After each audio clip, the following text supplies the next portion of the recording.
Je suis le bon berger qui donne sa vie pour ses brebis.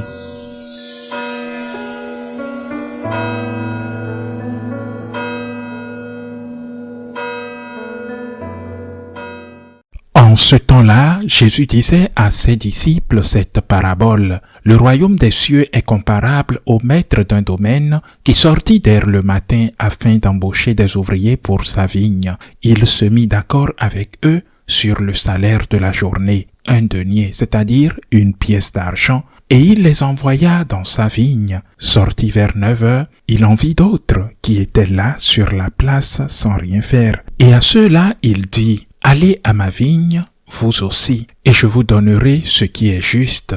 Ils allèrent. Il sortit de nouveau vers midi, puis vers 13 heures, et fit de même. Vers 5 heures, il sortit encore en trouvant d'autres qui étaient là, et il leur dit: pourquoi êtes-vous restés là toute la journée sans rien faire? Ils lui répondirent: parce que personne ne nous a embauchés. Il leur dit: allez à ma vigne, vous aussi. Le soir venu, le maître de la vigne dit à son intendant: appelle les ouvriers et distribue le salaire en commençant par les derniers pour finir par les premiers. Ceux qui avaient commencé à 5 heures s'avancèrent et reçurent chacun une pièce d'un denier. Quand vint le tour des premiers, ils pensèrent recevoir davantage, mais ils reçurent eux aussi chacun une pièce d'un denier. En la recevant, ils récriminèrent contre le maître du domaine. Ceux-là, ces derniers venus, n'ont fait qu'une heure, et tu les traites à l'égal de nous, nous qui avons enduré le poids du jour, de la chaleur.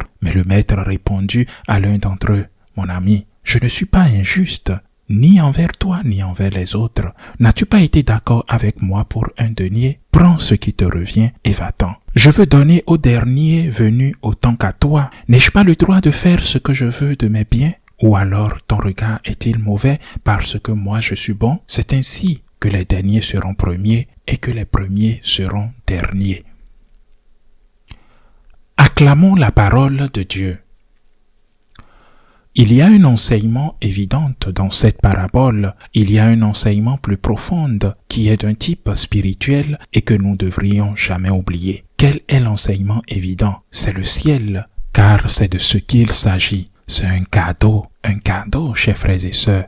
Bien sûr, un cadeau qui doit être accepté. Le ciel n'est pas un cadeau imposé à la force. Il doit être accepté. Que consiste-t-il à accepter le cadeau du ciel? Que quand l'heure de ta mort arrive, au moins à ce moment-là, tu sois en grâce, dans la grâce avec Dieu. Sinon, ce sera l'équivalent de recevoir un cadeau à la maison et ne vouloir pas ouvrir la porte de l'émissaire qui te l'amène, ou ne vouloir pas signer le document de conformité qu'il t'offre pour que tu signes de façon à ce que il puisse retourner à son entreprise en disant qu'effectivement tu as accepté le cadeau. Mais que tu ouvres la porte ou que tu signes la note de reçu ne fait pas que ce qu'il t'offre ne soit pas un cadeau. Si quelqu'un pense que le ciel est un mérite, c'est parce qu'il n'est pas catholique. Le ciel est un cadeau, chers frères et sœurs. C'est un cadeau de la miséricorde de Dieu parce qu'il y a quelqu'un de si souverain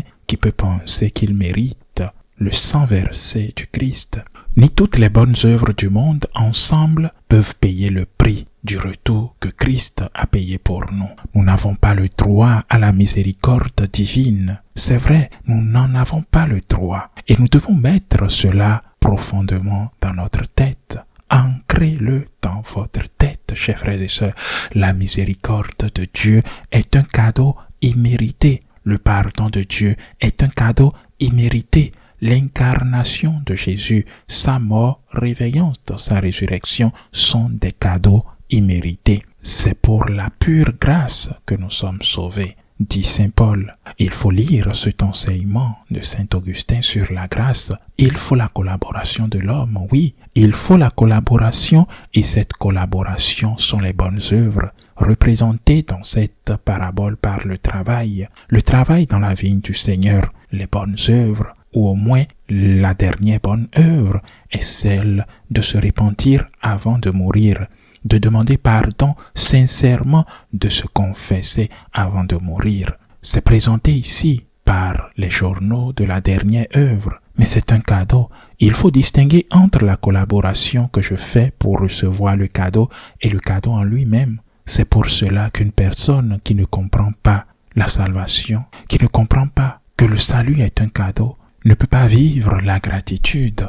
Il ne peut pas remercier. Il ne peut pas connaître la valeur de ce qu'il a. Sa souveraineté, son ego est si grand que cela l'empêche de dire merci à Dieu, de rendre grâce à Dieu, parce que cette personne pense qu'elle a gagné la salvation avec ses efforts, avec son travail, avec quoi que ce soit. Et ce n'est pas vrai. Si tu travailles tous les jours, tu ouvres la porte au message, le message qui t'amène le cadeau. Seulement ainsi, depuis cette perspective, qui est une perspective catholique, seulement ainsi on peut vivre la gratitude envers Dieu. De l'inverse, tu es créé avec ta souveraineté immense, que tu ne dois rien à Dieu parce que tu as fait des efforts immenses pour mériter le ciel. Tu vas au ciel par tes propres mérites. Quel scandale! Et c'est dommage que beaucoup aient tant d'ego. Et c'est dommage que l'orgueil, le mépris, l'ingratitude soient ancrés dans le cœur de certaines personnes. Si tu vas au ciel, c'est parce que Dieu t'a béni. C'est parce que Dieu t'a pardonné. C'est parce que la grâce de Dieu est avec toi. C'est parce que tu as maintenu la constance. C'est parce que tu as combattu le bon combat. C'est la leçon dogmatique de cette magnifique parabole. Quelle est la leçon spirituelle? Qui a eu plus de chance? D'accord, ceux de la dernière heure ont eu plus de chance, c'est-à-dire ceux qui avaient vécu une vie de crapule, de sang-faire, de meurtrier, de drôle, d'homicide, quoi que ce soit. Et à cette dernière minute, ils ont demandé pardon sincèrement, pas par peur de l'enfer, parce qu'ils se sont repentis effectivement et ils ont reconnu avoir offensé Dieu. Et Dieu leur a donné une opportunité. Et à la dernière minute, ils se sont convertis, ils se sont confessés. Apparemment, ce sont ceux de la dernière minute, ceux de la dernière heure, ceux les plus fortunés. Et vraiment, quand on aime quelqu'un, il ne regarde pas, il n'abandonne pas le travail, l'effort, le sacrifice pour bien faire du bien à ceux qu'il aime. Quand on aime quelqu'un, on ne regarde pas la récompense qu'on va avoir. Parce que aimer implique se donner sans mesure. Et qu'est-ce que Jésus a fait pour nous? Il nous a aimés sans mesure. Qu'est-ce qu'on doit faire pour lui? L'aimer sans mesure en retour. La chance véritable, la bénédiction, les fortunés, ce sont ceux qui ont travaillé toute la journée pour le Seigneur dans la vigne du Seigneur. Bien sûr, la parabole met en exemple des salariés pour lesquels le Seigneur ne les intéressait pas. Peut-être que le Seigneur leur aurait intéressé s'il leur avait donné beaucoup plus. Et c'est dommage que ce soit seulement une question d'argent. Mais pour nous, il ne doit pas en être ainsi. Que des fortunés, nous, que des fortunés, que nous sommes nés dans une famille catholique, que nous recevons la foi catholique, que nous recevons la première communion en étant enfants, que même en étant pécheurs, nous avons toujours été dans la maison de Dieu. Quelle bénédiction pour nous! Comment vais-je avoir l'envie que j'ai pu communiquer presque tous les jours de ma vie, sauf certainement les premières années de l'enfance? Comment vais-je avoir l'envie de ceux qui sont allés loin de Dieu? Je ne pourrai pas m'éloigner de Dieu ni d'un mètre, car le ciel consiste à être avec Dieu. Le ciel consiste à être avec Dieu. Et tant que je suis avec Dieu, je suis au ciel. Et si je suis au ciel, c'est parce que Dieu l'a permis. Et si un jour je laisse Dieu, c'est que je laisse le ciel également. Je n'ai pas l'envie de celui qui s'est transformé aux derniers instants. Au contraire, ça me fait mal. Je suis heureux qu'il s'est converti. Je suis heureux qu'il soit dans le ciel. Mais ça me fait mal parce qu'il a passé sa vie sans Dieu. Le ciel consiste à être avec Dieu. Et étant capable d'être avec Dieu, nous sommes déjà au ciel. Comment vais-je avoir l'envie de celui qui s'est passé, qui a passé sa vie ici, sur la terre, en s'amusant? En quoi faisant? Lorsque l'on s'amuse vraiment, c'est quand on est avec Dieu. Et si l'on ne comprend pas ça, c'est parce qu'on ne comprend pas Dieu ni le ciel. Parce que être avec Dieu, c'est être dans le ciel. Communiquer avec Dieu, c'est déjà être avec Dieu. Toucher le ciel. Expérimenter l'amour de Dieu. Ou mieux dit, laisser que le ciel te touche. Et que être en grâce, c'est être plein de paix. Lorsque tu t'éloignes de Dieu, c'est une maladie pour toi. Et probablement c'est aussi une maladie pour ceux qui vivent avec toi. Donc n'ayez pas l'envie de ceux qui ont été sauvés à la dernière heure parce qu'ils ont passé toute leur vie sans être avec Dieu.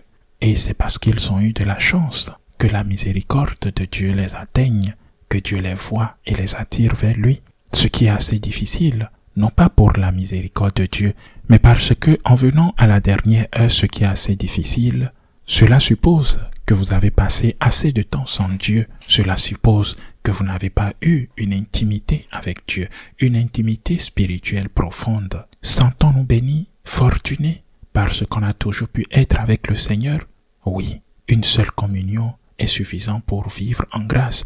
Imaginez-vous quand on a pu communiquer tant de fois avec Dieu, quand on a pu communier tant de fois avec lui. Travailler pour le Seigneur jusqu'à exaucation est une bénédiction. Et si vous ne travaillez pas pour le Seigneur, c'est parce que vous travaillez pour le diable. Et c'est ainsi que cela devient une malédiction. Ainsi soit-il.